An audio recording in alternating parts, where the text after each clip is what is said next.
October 10th, around midnight, forests outside of Konoha. It was clear to both fighters whoever was the fastest would win. The fourth flashed to his Hiraishin marker behind Obito's head and attempted to slam the Rasengan into his back however. Having seen the technique hundreds of times before recognized the marker and what the fourth had planned before the kunai even left his hand, so had decided to keep his Kamui active. As the fourth passed through his back yet again, attempted to reach out and grab him just as Minato flashed away to yet another marker. Crap. Now he'll be expecting another attack like that. I'm gonna have to think up a new plan. Damn it, think a move this strong has to have more than just one weakness. That's it. There must be a time limit to how long he can keep the technique active. If I keep up the pressure, then I should be able to catch him when that limit is reached. After all, he just forced a bijou to be released and forced it to do his will. He must at least be at half strength.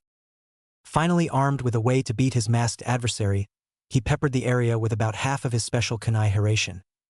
Sequential steps, he yelled as he flashed between markers at speeds too fast to follow with human eyes. Even his opponent's sharingan couldn't hope to predict his opponent's movements. As far as he was concerned, he was standing in the middle of a haze of yellow, and a continuous stream of kunai passing through him only to be caught and returned back at him by the yellow blur. In a seemingly never-ending loop, it became a battle of endurance, each trying to outlast the other, and after a full 5 minutes of constant pressure, the man was finally forced to become tangible again, and in that moment he was hit with one of the fourth special tri-pronged kunai in the shoulder, and before he could recover, Minato was behind him and giant Rasengan, he yelled, slamming the basketball-sized mass of spinning chakra into the back of the man's head, knocking him unconscious. With no time to finish the man off, he rushed into the village to save what little people he could. Unknown part of the forest. Kyuubi roaring and trying to fight against the restraints in the background.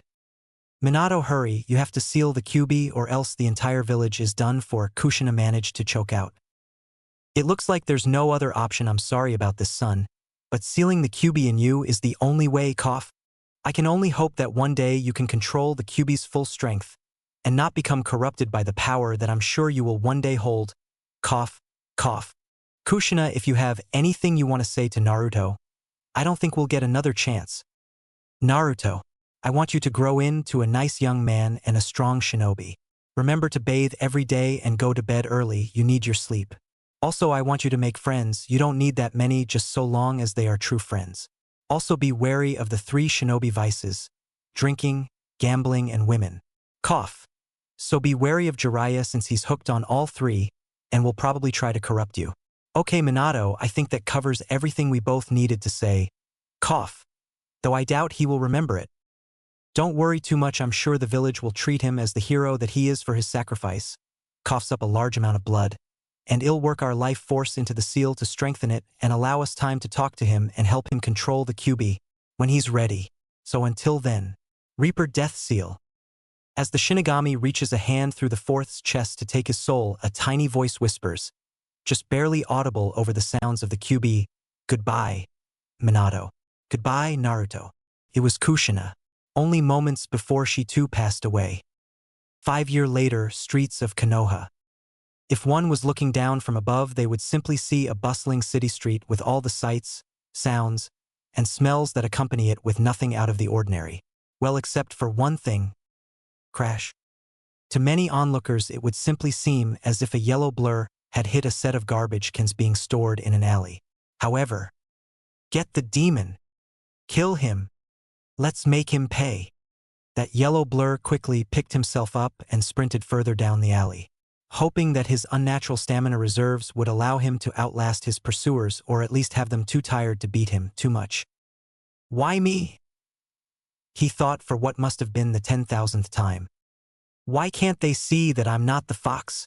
He yelled internally, and just like every year, this attack was promising to be one of the worst. As he plunged down into another alley, he soon realized that he was trapped, all thoughts of slipping around the crowd gone, as he spotted several genin, a few chunin, and even a jonin, which was rare most of the time. Higher-level ninja simply stayed out of it, as he saw that most on the mob had some kind of makeshift weaponry, broken bottles, kunai, kitchen knives, etc. Naruto couldn't help but think back on how his life had gotten to this point. Flashback 1 year after the Kyuubi attack. Naruto found himself standing beside the third, who was talking about Naruto staying at the orphanage from this point on. While disappointed he would no longer be staying with the kind lady, who was handpicked by the Hokage to be his wet nurse, but at the same time glad that he would soon be able to play with children his own age. That happiness faded quickly. He soon found that the children were openly told to avoid him and exclude him from their games. But that was only the beginning.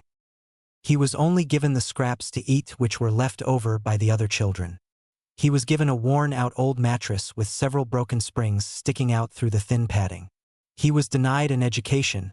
Anytime he was caught listening in on the other children's lessons, he was beaten severely, then immediately afterwards sent to his room, aka the flooded, rat-infested basement so that he wouldn't get in the way, and not even giving him the few scraps that he normally got for that night.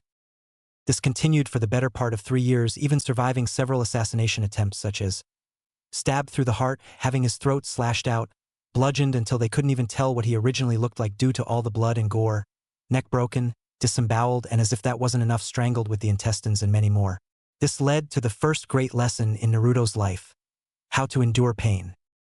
These attempts happened at least once a month, and each time he healed depending on the severity within between 5 minutes, if it was simply a stab or slash wound, and 6 hours, if he needed to regrow limbs or any internal organs. Finally, after the 127th attempt, he finally gathered up the courage to just leave after all. It wasn't like anyone would miss him. The next 5 months of his life were spent living on the street, where he soon realized that the people at the orphanage's attitude towards him perfectly personified the average citizen, as well as a few of the shinobi, and a large number would attack him as soon as they saw him and realized who he was. This led to the second great lesson in Naruto's life: how to not be seen in the first place. Soon after his second week of living on the streets, after realizing that simply searching through the trash would not be enough to keep him healthy. In fact, it was barely enough to keep him alive, so he soon took to disguising himself, slipping into a crow and stealing what food he could from the market stalls. Finally, when he had finally adjusted to his way of living and managed to avoid most of the people who tried to attack him, meaning he now usually avoided the beatings for days at a time, he finally set his sights on something to occupy his quickly growing spare time, and since he enjoyed reading the few books he could get his hands on at the Prizo orphanage without getting caught, the natural progression of this was to try and disguise himself before trying to sneak into the library. Then, anticipated, it seemed as if the receptionist could not care less who came in as long as they didn't try to enter the shinobi section, which is off limits to civilians, even though it doesn't have any techniques above genin level. So he was free to read as much as he wanted. One of the many topics he found himself reading about in great detail were the bijou. During this research, he soon discovered a reference to the Jinchuriki, and finally he found that the Kyuubi was in fact a bijou. Naruto may have been young, but even he could figure out what he was based on the combination of the way he was treated by everyone in this village, his fast healing, hearing a large number of the people who attacked him calling him the demon brat, and guessing that so many people in the village must not be able to figure out the difference between is and contains. He soon reached the conclusion that he was a Jinchuriki. Soon afterwards, once researching the Kyuubi's history, he came to the conclusion that, shortly after the first Hokage's battle with Madara Uchiha, while the book didn't go into too much detail, the first wife must have sealed the Kyuubi into herself and from there to down the line to himself. He then reached the conclusion that the attack on the day of his birth was justified after all. He too knew what it was like to be in a cage, except in his case that cage was all of Konoha. The very last thing he discovered at the library was the origins of the Uzumaki clan, the name of the last living Uzumaki in Konoha before him, and the fact that Jinchuriki are normally related to the current Kage in some way. After a full 5 months of living on the street, he was finally spotted and instantly recognized by one of the Third's personal ANBU, a man with strange gravity-defying silver hair. Upon hearing of the young blonde's story, which left out all things he learned at the library, the Third was, well, there isn't really a word for it. He immediately dispatched his ANBU to round up all caretakers at the orphanage for little vacation, to the T&I department. As for what happened to the ones involved in Naruto's treatment, let's just skip past that. I enjoy my lunch in my stomach, thank you very much. /N. While he did get regular status updates from the orphanage, he almost never had time to visit, so he simply trusted the caretakers to actually look after him properly, which they obviously didn't. The Third then set up a 24-hour watch for Naruto, as well as a small apartment and a monthly stipend to help him buy food, water, clothes, etc. As Naruto was leaving the Hokage's office, the Third could have sworn that he saw a small smile on the boys when he looked up and stared at the picture of the Fourth. While Naruto no longer needed to conceal his identity just so that he wasn't attacked in the street. He soon found that to get a fair deal, or even any deal at all from any place other than a certain ramen stand, he still needed to use his disguises and even improve on them further by changing his hair color each time, covering his whisker marks. Although as soon as his fifth came around he realized that a frenzied mob can see through any disguise and even somehow manage to distract the ANBU long enough to begin chasing him, which brings us back to the present. Flashback/summary of Naruto's life so far, END. As soon as he realized that there was no way out, he simply stood there waiting for what would no doubt follow. No crying out, no pleading for mercy, no reaction whatsoever. If he failed to do any of these things, then he would only egg them on. No, I will not give these sadists the satisfaction. As he continued chanting his mantra over and over again, inside his head they slowly closed in. Shattered left arm, 12 broken ribs, punctured lung, eye gouged out, right ear cut off, right leg sawed off at the knee, skin flayed from the elbow down, deep cuts all over his body, skull almost completely crushed, and to top it all off, burns from an C-rank fire technique all over his body. That was the sight that greeted the ANBU when they arrived. Needless to say, the people that did this were currently, for lack of a better word, paced, and the ANBU themselves were currently traveling at speeds that could make a Raikage jealous towards the hospital, with one of them carrying the unconscious Naruto. Mindscape. Drip, drip, drip. What the HHHH, they must have thrown me in the sewers. Damn it. It always takes me forever to find my way out when they do this. Let's see if following where the water is coming from will work like last time. As Naruto soon found out, the place the water was flowing from was in fact the Kyuubi's cage. So my jailer finally decides to grace with his presence. To what do I owe the pleasure? Brat. Needless to say, the Kyuubi was shocked when Naruto walked through the bars like they weren't even there. You don't owe me anything, Kyuubi-san, but I do ask that you tell me your name, if you have one, and that when I set you free that you run away from the village as soon as possible, so that way you won't wind up being sealed away again. For the next minute the Kyuubi could do nothing but stare, jaw hanging open. This brat, he must be taunting me. No, he looks far too honest for that, and even if he is mocking me on things, for sure he's the only container to ever ask me my name, let alone on his first visit to his mindscape, and even then ignoring all of that. His eyes, they hold no fear. I've only seen one other person with eyes like that. He's just like father. After that full minute of silence, the Bijou simply responded with, Kurama. My name's Kurama. Kit. But why do you want to know anyway? Most people are only interested in harnessing a Bijou's power. Naruto simply smiled back. It's nice to meet you, Kurama-san. As for the whole power thing, did you miss the bit about me letting you out of the seal? Wait. Were you really serious about that? Why would you want to free me? And don't you know that you die if I'm unsealed? Well, as to the serious part, yes, I am serious, and the last two questions are really the same thing. We're both prisoners after all. And if one of us is ever going to escape, it's most likely going to be you, and if that means that I have to die, then that's fine too, since then we'll both be free. Kurama again found himself staring blankly yet again. Unbelievable, this kid is just like the old man. He might even be the one that father was talking about after he created us.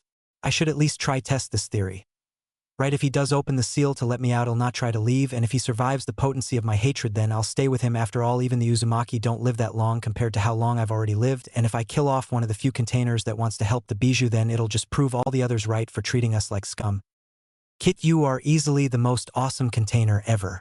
In fact, I've got an idea. If you open the seal and I don't try to leave, then all you have to do is withstand the hatred that is a part of my being, then you will be able to survive as well.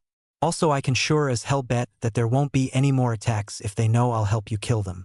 Well, at least no more successful attacks, and then sooner or later the point will get across. Kurama chuckled, already deciding what to do to the first people to try and harm Naruto.